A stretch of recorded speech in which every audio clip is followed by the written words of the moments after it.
fellow Earthlings. This is day 42 or week 7 for me, which means I did pass the 40-day mark of physical isolation from other people. While I've maintained virtual connection with my family and friends and work, I've been physically out of touch with other people for more than 40 days. And it almost feels biblical, sort of the time that Jesus took to go and reflect upon his mission for God, right? So what did I do in these 40 days? Well, it's ample time. I've had to adjust from the social distancing aspect of it to the reality that I won't be talking to another human in a physical sense for God knows how long. And the initial couple weeks, I had hope. I had hope that the governors of New York, Rhode Island, Massachusetts, like they took a stand regardless of what the White House had regarding this pandemic. And I think that has helped us far better than other places. New York, being given the population, unfortunately spiraled into the epicenter of this pandemic. And therefore, United States leads in the number of deaths because we didn't handle a crisis the right way we should have. And that brings about a question about leadership. And I started wondering, why are Americans so married to the two political parties? I don't understand that. There are goods in both sides.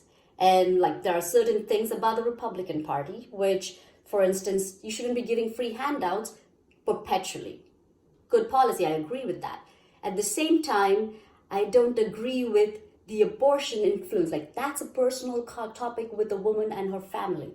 If you don't practice abstinence, what right do you have to talk about any other matter related to that area? So why do we muddy the waters about politics with all these personal things? Shouldn't it just be about, do we have the infrastructure to run the country?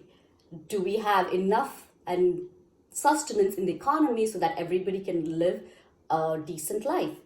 Do we have good health care? Those are the three topics that should be of most importance.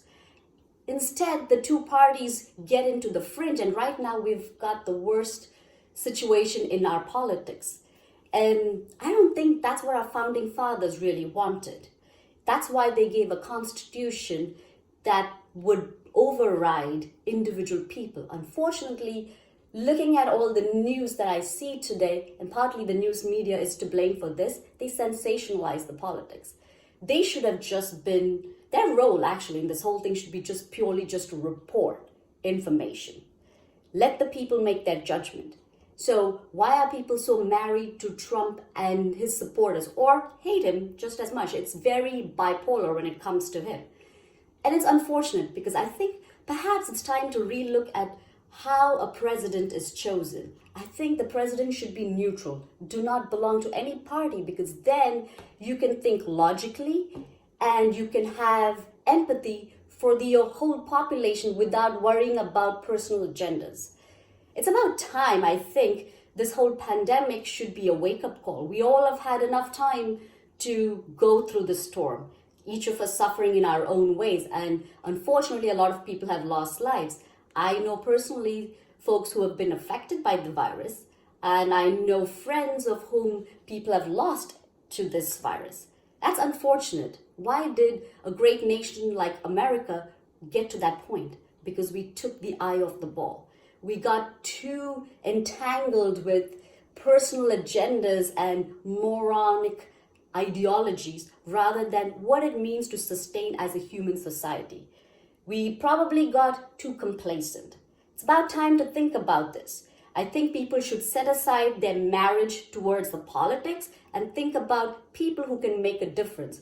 A good leader, for instance, I think the governors have done a tremendous job because they have led the states without major chaos, and we have been able to sustain this long period of social isolation or social distancing.